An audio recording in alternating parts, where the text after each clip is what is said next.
কেউ যদি ভোট কেন্দ্রে কোনো দুষ্টামি করতে আসে তাহলে প্রয়োজনে আমাদের লাশের উপর দিয়ে দুষ্টামি করতে হবে, কিন্তু আমরা ভোট কেন্দ্র ছাড়বো না। কেমন?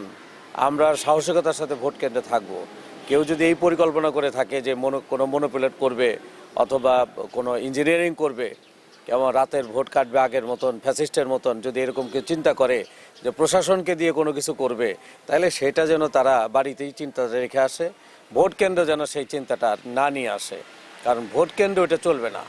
জনগণের যে সাপোর্ট আমরা দেখছি, জনগণই ওই যে উত্তাল তরঙ্গের মতন সেই সকল ষড়যন্ত্র প্রতিহত করবে ইনশাআল্লাহ, আমরা আশা করি। আমরা সারা দেশের ন্যায় ত্রয়োদশ জাতীয় সংসদ নির্বাচন আগামী 12ই ফেব্রুয়ারি, সে উপলক্ষে টাঙ্গাইলের 8টি আসনে বাংলাদেশ জামাত ইসলামের পক্ষ থেকে 8টি আসনেই মনোনয়ন দেওয়া হয়েছিল।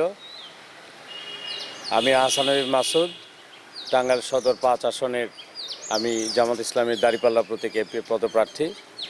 ঠিক একইভাবে টাঙ্গাইল 1, 2, 3, 4, 5, 6, 7, 8 এই 8টি আসনেই আমরা জামাতের প্রার্থী দিয়েছিলাম। এর মধ্যে জোটগতভাবে নির্বাচন হচ্ছে, এই কারণে আমরা টাঙ্গাইল 3 ঘাটাইল যে সংসদীয় আসন আছে, এই আসনটি আমরা আমাদের হোসনি মোবারক বাবুল ভাই ছিলেন জেলা অ্যাসিস্ট্যান্ট সেক্রেটারি, উনি স্যাক্রিফাইস করেছেন এবং সেখানে প্রার্থী দেওয়া হয়েছে এনসিপির প্রার্থী দেওয়া হয়েছে। সেখানে আমরা সেটা মেনে নিয়েছি এবং এনসিপির পক্ষে আমরা সেখানে নির্বাচনে অংশগ্রহণ করছি। এছাড়া আর যে 7টি আসন আছে, এই 7টি আসনেই আমরা প্রতিদ্বন্দ্বিতা করছি জামাত ইসলামের পক্ষ থেকে।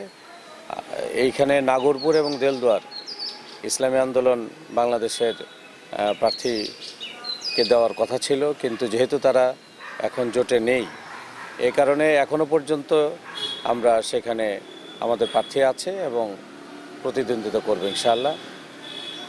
এছাড়া আমাদের প্রচারণা চলছে, ব্যাপকভাবে চলছে।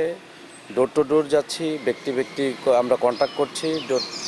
এরপরে হাটে বাজারে গঞ্জে সব জায়গাতে আমাদের যোগাযোগ হচ্ছে। আমরা উঠান বৈঠক করছি।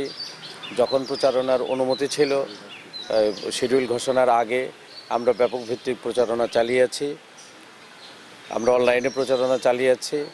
জনগণ গ্রহণ করেছে আমাদেরকে এবং খুবই স্বতঃস্ফূর্ত সাড়া দিয়েছে।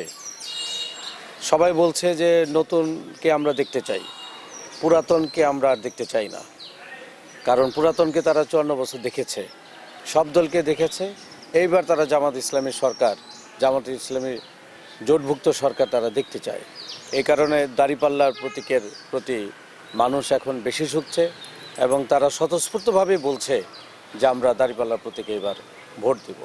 আমরা যা আশা করিনি, আমরা তার চাইতেও বেশি রেসপন্স পাচ্ছি জনগণের কাছ থেকে।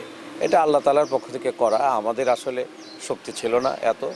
তো আমরা মনে করি যে আমরা যেহেতু মানবতার কথা বলি, আমরা যেহেতু মানুষের কল্যাণের কথা বলি, আমরা যেহেতু দুর্নীতিমুক্ত একটি সমাজ চাই, আমরা যেহেতু চাঁদাবাজি মুক্ত একটি সমাজ চাই, আমরা যেহেতু অবৈধ ইনকাম মুক্ত একটি সমাজ চাই, একটি দেশপ্রেমিক সংগঠন, এই কারণে জনগণ আমাদেরকে এখন সাপোর্ট করছে এবং আমরা আশা করি যে 12ই ফেব্রুয়ারি নির্বাচনের দিন ইনশাআল্লাহ ব্যালটে জনগণ অবশ্যই আমাদেরকে রায় দিবে এবং আমরা ইনশাআল্লাহ, আল্লাহ যদি জনগণ আমাদেরকে ভালোবাসে, বহিঃপ্রকাশ ঘটায় এবং আল্লাহ তাআলা তৌফিক দিলে আমরা ইনশাআল্লাহ মানুষের সেবা করার জন্য রাষ্ট্র ব্যবস্থা সরকার গঠন করতে সক্ষম হব ইনশাআল্লাহ। আমরা এটা আশাবাদী এবং টাঙ্গাইলেও আমরা আশাবাদী।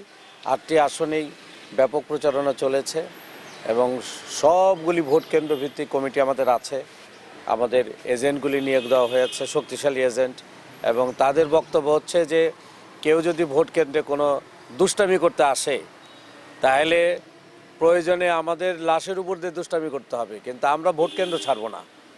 কেমন? আমরা সাহসিকতার সাথে ভোট কেন্দ্রে থাকবো। কেউ যদি এই পরিকল্পনা করে থাকে যে কোনো মনোপ্লেট করবে অথবা কোনো ইঞ্জিনিয়ারিং করবে, কেমন রাতের ভোট কাটবে আগের মতন ফ্যাসিস্টের মতন, যদি এরকম কেউ চিন্তা করে যে প্রশাসনকে দিয়ে কোনো কিছু করবে, তাহলে সেটা যেন তারা বাড়িতেই চিন্তাটা রেখে আসে। ভোট কেন্দ্র যেন সেই চিন্তাটা না নিয়ে আসে, কারণ ভোট কেন্দ্র এটা চলবে না। জনগণের যে সাপোর্ট আমরা দেখছি, জনগণই ওই যে উত্তাল তরঙ্গের মতন সেই সকল ষড়যন্ত্র প্রতিহত করবে ইনশাআল্লাহ, আমরা আশা করি। এবং আমরা বিজয়ের ব্যাপারে অবশ্যই নিশ্চিত। সকল জায়গা থেকে আমাদের খবর আসতেছে, আমাদের নারীরা ঘরে ঘরে যাচ্ছে, তাদের খবর আসতেছে যে এবার নারী ভোট মনে হয় আমরা অনেক বেশি পাবো।